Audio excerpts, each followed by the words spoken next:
télévision Futur Média mbokk yi ñoo ngi leen di nuyu bu baax a baax rafetlu seen ànd ak suñuy programme fas yéene ànd ak yéen ci xibaaru timis yi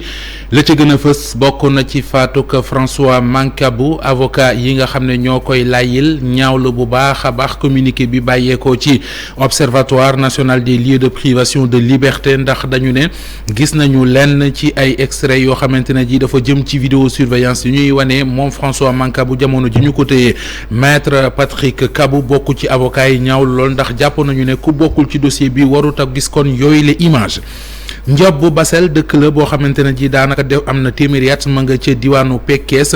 foofee nga xamante ne ji kon dëkk la boobu ku ko tudd xel dem ci Lat Dior Ngoné Latyr Diop dëkk la boobu dafa mel ne dañu koo fàtte tax askan wa nag yëkkati seen kàddu di sàkku ñu dimbali leen ci ndax dara fa amul du fajukaay du it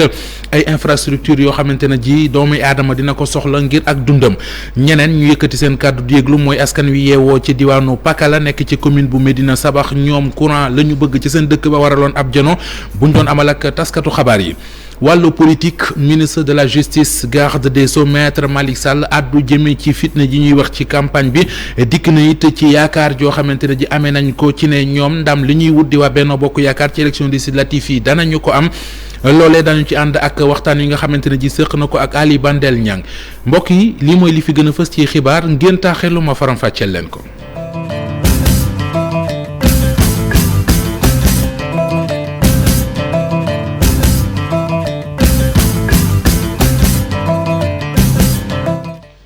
doore xibaaru timis yi ak jéye jaam ca quartier Jaxaw nekk ca Kees benn xale bu góor bu toll ci ñaar fukki at ak lu teg moo daanu cib teen nee nañ nag ba mu koy def tayu ko dafa jékki-jékki daal daanu ci waaye fa la bakkanam yam doonte pompier sauvé nañu ko génnul ak bakkan capitaine Khoudia Ibrahima Mar di ci indi ay leeral ci sapeur pompier la bokk.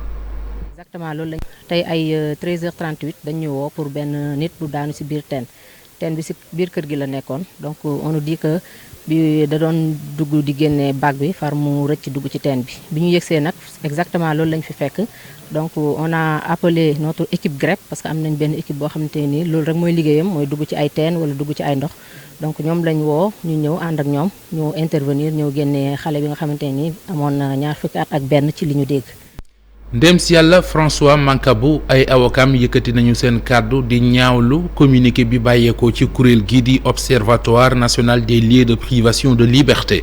communiqué la ñu def di ca xamle ne vidéo surveillance bi nga xamante ne ji kon procureur doon na ko wax ñoom am nañu luñ ca gis loolee ñu wax nag moo neexul avocat yi kii di maître Patrick Kabou bokk ci pôle d'avocat yu njabootuk François Mancabou di xamle ne vidéo yooyee ñuy wax képp koo xam ne bokkoo ci dossier bi waroo caa teg bët waroo caa jot loolee nag ñaawlu nañu ko ñu teewlu ay kàddoom moom maître Patrick Kabou. dañu ni jot nañoo visualiser benn extrait ou vidéo de surveillance alors képp kuy def communication logique bi moom mooy ni comme ñoom dañu commencé wax ci benn situation dañu jàpp ni xëy na vidéo bu procureur doon wax mooy les 13 minutes boobu lañ jot a visualiser si tel est le cas bu fekkente ne loolu la parce que logique communication bu ñu jot a def seen communiqué bi loolu rek la mën a indi tel est le cas mën nañu wax ni c'est une violation manifeste du secret de l'enquête ONLPL bokkuñu ci dossier bi nekkuñu partie may rappeler ni la sûreté urbaine partie la ci dossier bi parce que li dal François y a une grande partie fa la xewee donc bu ñu nee benn dossier jox nañ ko dénk nañ ko yeneen enquêteur benn partie ci dossier bi nii jël ay éléments yoo xam ne dañu ne pièce la dañ ko verser ci dossier bi nga permettre à une personne tierce am ci accès ba di xool lu ci xew loolu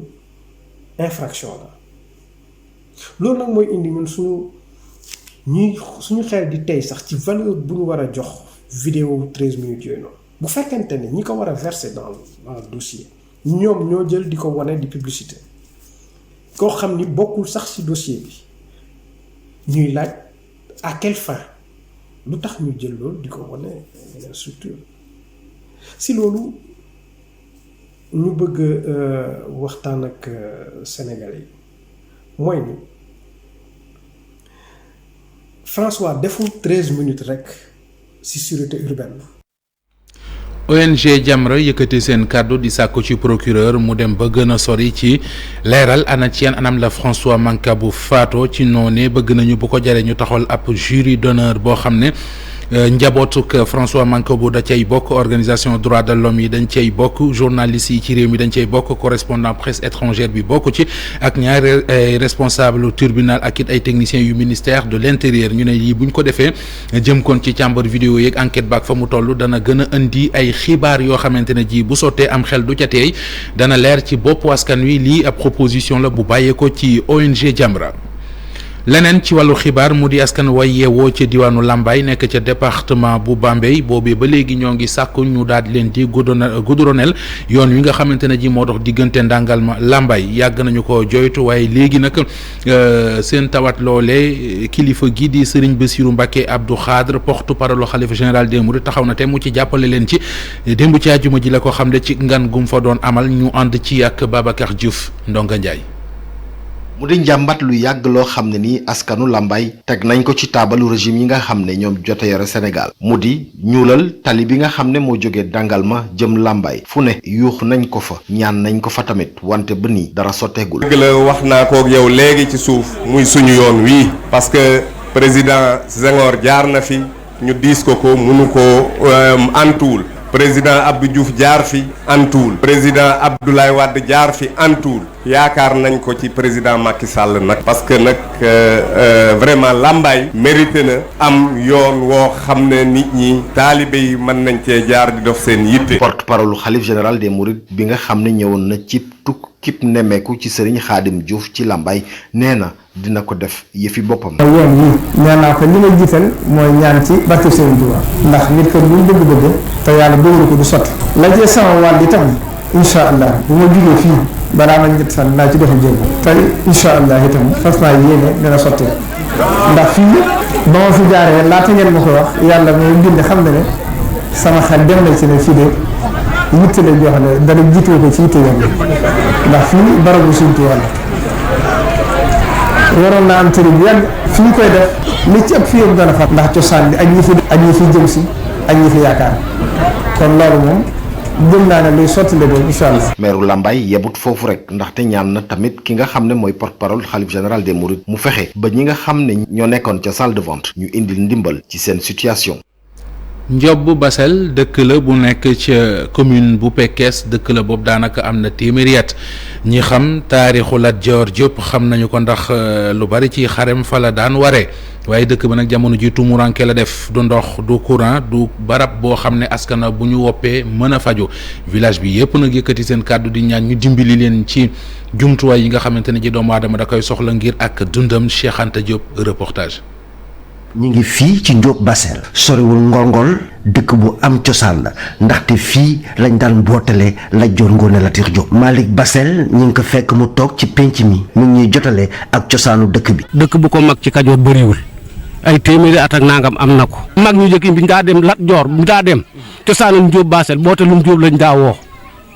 bu Lat Joor masaa takk bootalum Diop bu ko woo dikkul xare bi dañ koy tekki. waaye dëkk la boo xamante ne daanaka dañu koo fàtte. amuñu ndox amuñu courant. yoon wu bari suuf la. yoon bi mi ngi nii balaa ngay egg mbay laa sonn loolu suuf kase dañoo dox a dox ba sonn mi ngi noonu te xam nga ci dara balaa ngay ñëw da ngay sonn. ay kilomètres la dañuy dox guddi gi am ñu leeraay lii la ñuy niite te xool nga li dëkk ci dëkk bi yëpp jaadu na fi waaw wala solaire yenn saa yi mu yàqu nga dem wutiwaat yenn saa yi nga dox ba mu yàgg nga taseeg tudduma Lambaye daaw rek laal na fi xale waa jaan ren ji ray nañ fi yaakaar naa yu xaw a takku. askan wi yeewoo fii nee nañ lu jëm ci wàllu wér-gu-yaram it sooxe na fi lool ndaxte amuñu bërëb fajukaay dañuy dox ñaari kilomètre dem dëkk bu mel ni Jamatin ngir di fa mën a fajoo ji. ku ci ëkku sa ñaari saret lañ la takkal am na ci liir boo nga xamante ne bi ñu demee Jamatin ba mu judd fas yi affaire am yi dagg dafa wadd ci biir dafa jullootu. yooyu jafe-jafe daal lan am gis nga dëkk bi doom ju fi doon judd da nga yor lampe yi nga yor wala nga yor torche. doo gis noo koy liggéeyee nu daal wax dëgg yàlla li nu nekk metti na ñàkk nan courant ñàkk ndox ñàkk carte de santé loolu daal suñu problème la. ay jafe-jafe yu bëri la waa Ndiob Bassel am nee nañ daal ñu ngi ciy sàkku ni kilifa yi rawatina mairie bi ñu jokkool di Pekes ak kilifa yi nekk ci nguur gi ñu gestu dëkk bi ndaxte dëkk cosaan la. reportage Cheikh Anta Diop foofee ca Ndiob Basel àndoon ci yàq Sey Latir. beneen diwaan boo xam ne askan wi ñoom it yëkkati nañu seen kàddu moo di askan wa yeewoo ca Pakala ma nga ca commune bu Médina Sabax ñoom courant la ñu bëgg ñu dimbali leen ko bu ñu sukkandikoo ci association suqali sunu gox ba ñu janook taskatu xabaar yi nee nañu ay poti lampa nga fa ñu teg boobu ba léegi waaye fil gàcceegu ca courant amagul nañ leen ko lijjanti leen it barab yu ñu mën di fajoo ndax dëkk ba enclavé na maanaam dafa làqu yu baree bari duñ ci mën a jote ñu ànd ci ki nga xam ne moo wax ci seen kàddu ñu déglu ko Pape Mbaye Diaw. ñu commencé ko ci courant bi nga xam ne depuis combien d'années moo fi nekk njàmbat rawatina Pakala gi nga xam ne dañ leen fee jóoral seeni poto lampe yi nga xam ne ñu ngi ko fi jóoroon ca mois de novembre ba léegi ñu ngi ko jóor fii mu tegee fii te xamuñu lan mooy sabab bi nag lu tax ba léegi warul mën a jox mu doon lu metti waa dëkk bi lool leen nekk Pakala Kër Gumba Fana nekk ci yeneen dëkk yi nekk ci arrondissement bi Médina Sabax yëpp dañoo bëgg ñu jog ci saafara ko parce que sonn nañ te ay sénégalais lañu yor carte d'identité sénégalais santé bi waxi noppi amuñu poste de santé case de santé lañ ñu defal boo xam ne soo fa demoon tey boo fa yeggee sa yaram dafay daw ndax fosse boo xam ne moo fa nekk ay jaan rek a fa nekk te loolu dafay ñaaw depuis combien d'années mu nga fa. deuxièmement amuñu benn yoon boo xam ne waa Pakala Kër Gumba Fanda ak li ko wër bu nawet amee mën nañu traverser pour jaar fi dem ci route nationale bi dañuy am problème ku fi feebar yow am nga sérieux problème loolu nag ñu ngi koy lancer autorités yi nga xamante ne nii rawatina ki nga xam ne mooy président de la république Macky Sall loolu ñun dañoo sonn ci mbir moomu bëgg mu ñëw taxaw ci loolu ci ni mu gën a gaawee bi ci topp mooy wàllu li nga xam ne mooy ndox Flexio bi nga xam ne moom la ñu jox suñu ndox mi dund gi nga xam ne ñu ngi koy dund ak moom tar na métti na lool. waxtaane wàllu njàng mi ak examen baccalauréat yi ñu nekk doonte sax examen yi noppeeguloon waaye correction yi moom mu di càmbar gi ñu war a càmbar li gune yi doon def loole ñaga ca ñu seetlu ne ca lycée bu Wakam élèves yi doon def épreuve bu mathématique ba ñu génnee ñu bari ci ñoom la ñu wax mooy yëf yi taroon na waaye nag am nañu yaakaar ci ne lijaasa bac moom danañ ko am reportage ca lycée bu Wakam Mariama Ndiaye Mamadou Diop. ñu ngi ci ñetteeli fani examen baccalauréat yi fii ci lycée Wakam correction yi tàmbali na donte examen bi jeexagul. actuellement xale yi ñoo ngi def d'abord en série L2 ñoo ngi def li ñuy woowee LV1 c'est-à-dire anglais ak portugais et allemand d'accord voilà maintenant waa S2 instant bi ñoo ngi def SVT voilà comme matière. xale yi ñoo ngi xaarandi résultat yi waaye ñu ci bëri jàpp nañ ni épreuve yi yombutoon surtout mat bi. xawoon na metti parce que joxuñu woon li ñu yaakaaroon ak amoon na benn exercice bu ñu xawoon jaaxal tuuti. gone gi nag mu ngi bokk ci lim bu néew bi def série scientifique jàpp na ne xëj na métitaayu série bi moo tax ndongo yu bari di ko moytu. parce que li ma bëgg a def c'est en rapport ak série boobu noonu moo tax ma dugg ci. mais yombul nag de moo tax xam naa nit ñi di ko daw mais yàlla baax na. d'accord. examen baccalauréat ren mi ngi waaj a jeex ndongo yi ñu fekk fii ci lycée Wakam ñoo ngi yaakaar ni résultat yi dina baax ba ñu mën a dem ci yeneen i jéego. examen yeneen yu ñu doon def mu di entrée en sixième ak certificat gis nañu ne ci diwaanu Fatick jaloore ju rëy am na fa ne ña ko doon def téeméer boo ci jël juróom-ñaar fukk yi ak ñett mu di 73% amee nañu ko mu raw nag li woon daaw rawee na ko daanaka 20% ci ni ñu ko waxee ngir gën a fexe ba loolee gën a mën a yaatu nag am nay pexe yoo xam ne kilifa yi amee njàng ma ci diwaanu Fatick ñoo ngi koy nas ngir déwén ak jàmm. Aminata Goudiaby Abdou Karim Bey. waaye li fi président def mun nañ wax ni kenn defu ko fi ci département bi te loolu waral takku jóg wax ak population yi wan leen li fi président def pour ñu mun a voter coalition bi nga xam ne ci camp lañ bokk ci camp présidentiel la bokk mu ñëw tabax fi benn port boo xam ne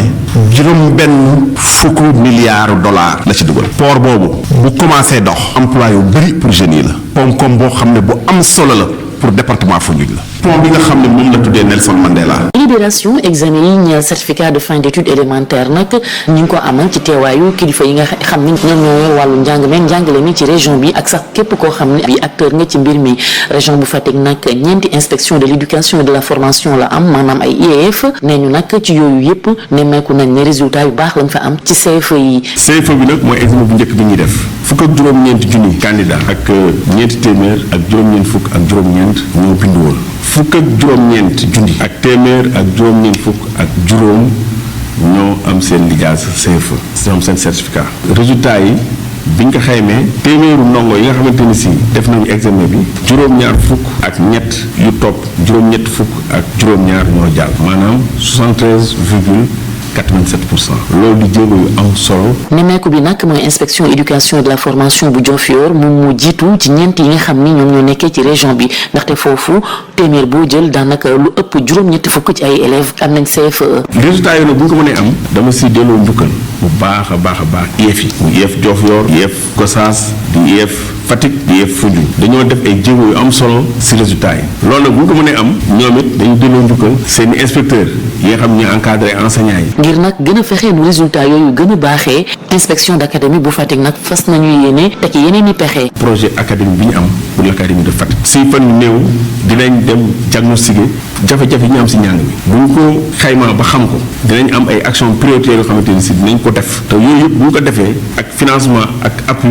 ak jàppale mën naa wax ni déwén résultats yi ñu am sax mën nañu am résultats yi ko gën. projet académique bi nag ki ko financé moom mooy programme d'amélioration du développement de l'éducation au Sénégal ñu koy wax PADES ab programme la nag boo xam ni ministère de l'éducation nationale ñoom ñoo koy doxal.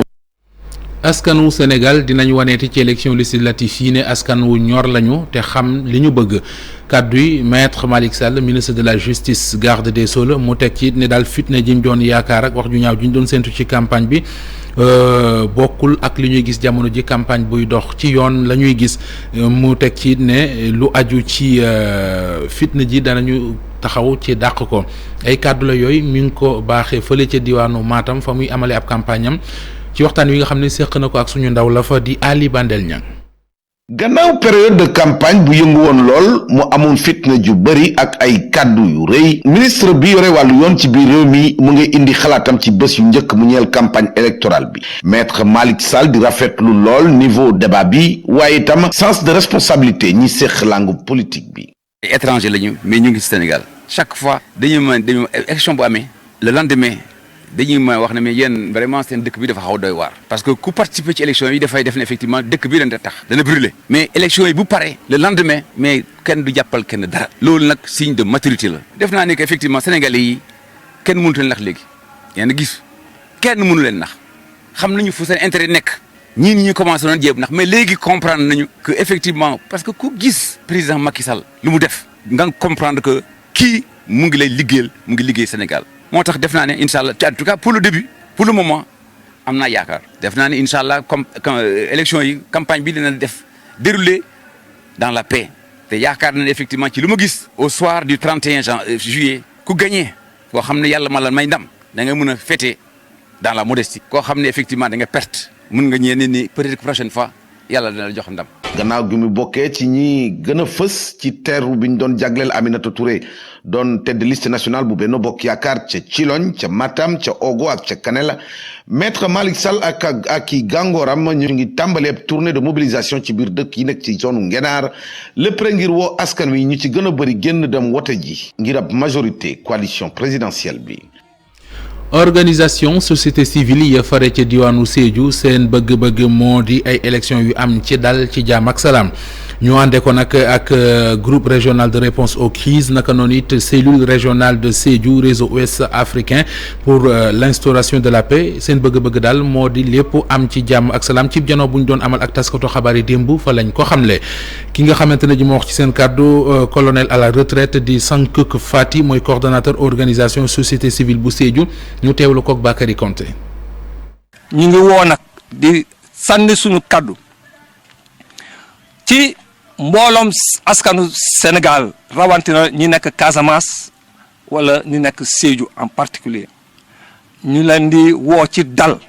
ci campagne bi bu ñu juuru wote bi ak ci ëllëg bu résultat yi génne ñu ngi leen di ñaax également ñu bàyyi xel ci ay kaddu yoo xam ne mun na indi ay féewlu wala ay saagaay xaslante wala mbiru waaso ñu moytu ko ñu leen di woo ti wax seeni programme rek ak lan lañu fas yéene def bu ñu demee assemblée nationale ñu ngi woo nag média yi ak presse ñu tëddee njaaxaanaay ku nekk sa activité ñu tasaare ko ci yoon ci jub ñu ngi woo nag état bi mu assurer kaaraange ñi askan yëpp rawatina ñi nekk ci caravane yi di dox te amul benn bërëb boo xam ne war lañ ko tere ñu aar ñëpp ñu ngi gën a woo nag ñu gën a woo askan bi ñu dem retirer notamment ndaw yi nañu dem retirer seen carte parce que seen carte mooy seen baat. waxtaane wàllu tàggat yaram football Coupe d'Afrique bi jigéen ñi di football di ko amalee ci réewu Maroc Sénégal donte toog na ca waaye war naa football suba beneenu match di gëm ak Tunisie ngir match de classement stade Mohamed V ba ca Casablanca fa lañ koy footballé gaynde Sénégal yu jigéen yi am yéene gagné ko ngir kon mën a yegg ci barrage intercontinental yi mën a tax ñu qualifié ci coupe du monde football ci wàllu jigéen ñi Mame Moussa Cissé mi leen di tàggat la ñuy déglu ci kàddu yi mu dénk Youssouf Bodian. kon ci wolof suba match bi suñu diggante ak Tunisie la match bi la représenté ci yéen ak ban taxawaay ngeen si fas yéene am. waaw match bi de beneen chance lañ ñu may pour ñu mën a demaat coupe du monde parce que si match bee ñu joué keroog am na ñaari mbir yoo xam ni ñàkkandoo nañ ko si déjà benn bi mooy soo qualifié woon da ngay dem demi-finale continuer compétition bi beneen bi mooy da ngay dem directement coupe du monde donc si benn match boobu dañ si lajjandoo ñaari mbir mu doon lu metti nag pour xale yi pour ñun mais aussi mu doon loo xam ni def nañ ci jàngat bi parce que des fois ci football di nga def match bu baax te doo gagné match bii xale yi football contre Zambie mooy match bi nga xam ne mooy gën ci match yi mos a football depuis 2013 ci wàllu contenu même ci CAN bi match yi ñu gagné yëpp match bi moo leen gën mais keroog am na lu ne woon daal tey du jàll te ñun boo dee ku gëm nag da ngay xam ni mbir mi am na loo xam ni yaa ko moom am na loo xam ni da nga koy delloo ki ko moom muy borom bi moom moo bëggoon tey ji ñu ñàkk ko ñu ngi ko si sant bu baax a baax léegi nag li des moom mooy amaat nañu chance tey ci match bii ñu nag Tunisie pour duggaat encore si qualification bi je pense que xale yi tey remobiliser waat nañ leen waxtaan nañoo ak ñoom ba ñu comprendre que ni les passé nañu góorgóorlu pour que match bii nii ñu bañ ko raté parce que beneen buntu la buy ubbeeku si ñun c'est important pour développement football féminin du Sénégal. justement Tunisie adversaire bi ngeen xam la daje ngeen ak moom lu yàggul wala nga jàpp ci équipe bi. waaw équipe boo xam ni comme Maroc dañuy football ay joueurs yu technique mën nañu passante dañuy def mouvement bu bëri vraiment am nañu ay potentialité yu bëri mais aussi am nañu ay faiblesse te bi ñu jàng football ak ñoom gis nañu jàngat boobu. léegi nag loolu dinañ ci liggéey pour xool nan nañ koy exploiter pour mun leen a gagner ci match suba bi. mais daal li ma bëgg nit ñi xam mooy xale yi tey jii nii dellu siwaat nañu tey engagement bi nga xam ne moom lañu gisoon ci ñoom. volonté bi nga xam ne gisoon nañ ko ci moom dinañ ko indiwaat ci mag 20h xibaar yi dina dellu si ci télévision Futur Média ci tubaab lay doon ak Sara Mensali Cissé jërë ngeen jëf mbokk yi yàlla nañu yàlla dolli jàmm ñu fanaan jàmm ba suba ak jàmm.